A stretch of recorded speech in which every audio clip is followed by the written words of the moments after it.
पद्धतियों के बीच में सुनियोजित परम षड्यंत्र के तहत आयुर्वेद को समाप्त करने का प्रयास हुआ है। इसके बहुत सारे एविडेंसेस हैं। आज जैसे भारत में आयुर्वेद को लेकर के स्थिति है, कमोवेश चाइनीज सिस्टम को लेकर के 1972 में ऐसी स्थिति थी। चाइनीज गवर्नमेंट ने यह कंपलसरी कर दिया कि जितने भी जो डिग्रियां होंगी, जो भी एमबीबीएस करेंगे, उनके जितने भी बच्चे होंगे वो स्टार्टिंग में चाइनीज मेडिसिन सिस्टम को पढ़ेंगे।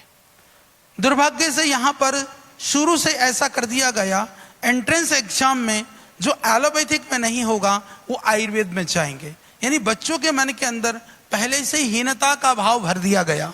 उस हीनता का भाव का परिणाम ये हुआ कि एलोपैथिक वालों ने अपने आप को सुपीरियर समझने का प्रयास किया कि हम कुछ बहुत अच्छे हैं, ये कम अच्छे हैं। और इसी तरह से एमएनसीज के षड्यंत्र के तहत अभी तो ओपन सीक्रेट है, सब अखबारों में, डिजिटल मीडिया में आया, ये जो बुखार की गोली सी थी डोलो, 1000 करोड़ तो डॉक्टरों को बांटा उसने जी।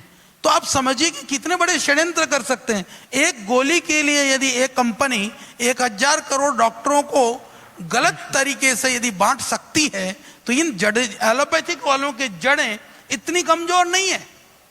आपको पता है कि जॉनसन एंड जॉनसन, जो आप भी बच्चों के लिए माताएं बहनें पाउडर यूज करती हैं, 40,000 करोड़ की पेनल्टी हो चुकी। उस पाउडर से बच्चों को कैंसर होता है, कितने माँ बहन बेटियों को पता है। आज भी हम उसका प्रयोग कर रहे हैं। तो इनके जो षड्यंत्र हैं वो हमारे बीच में नहीं आते हैं। आयुर्वेद के लिए तो अभी ऐसे ऐसे भी लोग पैदा हो जाते हैं, बोले दंत कांति में लौंग का तेल ज्यादा है, इसलिए बोले हमारे दांत खराब हो गए। हम ही मूर्ख है, इतना महंगा लौंग का तेल ज्यादा क्यों डालेंगे भाई। तो मैं एक उदाहरण दे रहा हूं। तो ये इस तरह के सिगुफे ऐसे बनाए जाते हैं, लोगों के दिमाग में बार बार डालो, कहीं ना कहीं वह उनके विचार का पार्ट बन जाए। लोगों ने कहा कि आयुर्वेदिक औषधि से लीवर किडनी खराब हो जाती है। पहली बार हम लोगों ने एविडेंस बेस्ड रिसर्चेस के माध्यम से यह सिद्ध किया कि किडनी और लीवर खराब होने के बाद आयुर्वेद से ठीक होती है। कोरोना के टाइम पर मैं आपको सबको बताना चाहता हूं, गिलोय एक महत्वपूर्ण औषधि रही जिसने लोगों को कोरोना से बचाव करने में, कोरोना से जीवन की रक्षा करने में बड़ी महत्वपूर्ण भूमिका निभाई।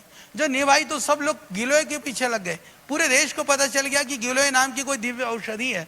लोगों ने सेवन करना शुरू कर दिया। उसके बीच में पता चलता कि कहीं से रिसर्च हुआ कि लीवर कई दिन तक गिलोय का सेवन करने से लीवर खराब हो गई। ये फेक रिसर्च था।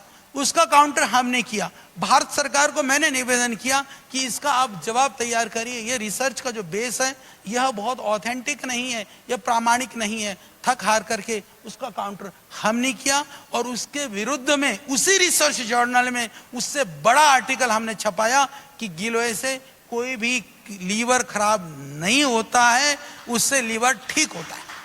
तो ये काम हमको करना पड़ेगा। तो दुनिया षड्यंत्रकारी षड्यंत्र कर रहे हैं। जहां तक आपने बात करी इंटीग्रेटेड मेडिसिन सिस्टम की बात, मैं निवेदन करना चाहता हूं, आयुर्वेद वालों ने एलोपैथिक के विषय में कभी कुछ कहने का साहस ही नहीं किया। हमारे आयुर्वेद वालों को तो निरीह बना दिया गया। वो एक तरह से दिनहीन थे। उन्होंने तो वहां आयुर्वेद पढ़ करके भी लोग एलोपैथिक गोली लिखने के लिए मजबूर थे, क्योंकि आयुर्वेद को इतना पढ़ाया ही नहीं गया। पर एलोपैथिक वालों ने इतना षड्यंत्र किया आयुर्वेद के प्रति। किसी ने कहा कि हम आयुर्वेदिक की औषधियां लिखेंगे, उसके लिए कहा ये खिचड़ी पैथी। आज भी इस तरह की बातें की जाती थी। ये पतंजलि के प्रयास से integrated medicine system, holistic treatment system की बात होने लगी है। और आज हजारों डॉक्टर पतंजलि में आकर के चिकित्सा लाभ पाते हैं। वो पंचकर्मा, नेचुरोपैथी, आयुर्वेद की चिकित्सा लेते हैं। हम ये नहीं कहते हैं कि हम सुपीरियर हैं, पर आयुर्वेद वालों को भी कभी एलोपैथी की आवश्यकता पड़े इमरजेंसी में लेनी चाहिए। क्योंकि कोई भी रोग पैथी देख करके न तो बीमारी आती है, न पैथी के नाम से बीमारी जाती है। और जब बाहर चीज होती है, वो कोई बाहर होती है तो वो पैथी होती है मेरे भाई। जब पेट के अंदर जाती है ना, वो फिर बायोकेमिस्ट्री होती है, वो पैथी नहीं होती है। अमर उजाला अब आपके टीवी पर भी। अपने स्मार्ट टीवी पर YouTube पर सर्च करें अमर उजाला, चैनल सब्सक्राइब करें और देखें ताजा खबरें, वो भी HD क्वालिटी में। और हाँ, बेल आइकन दबाना ना भूलें ताकि हर खबर हो आपके घर। अमर उजाला, निष्पक्ष, निर्भीक, निरंतर।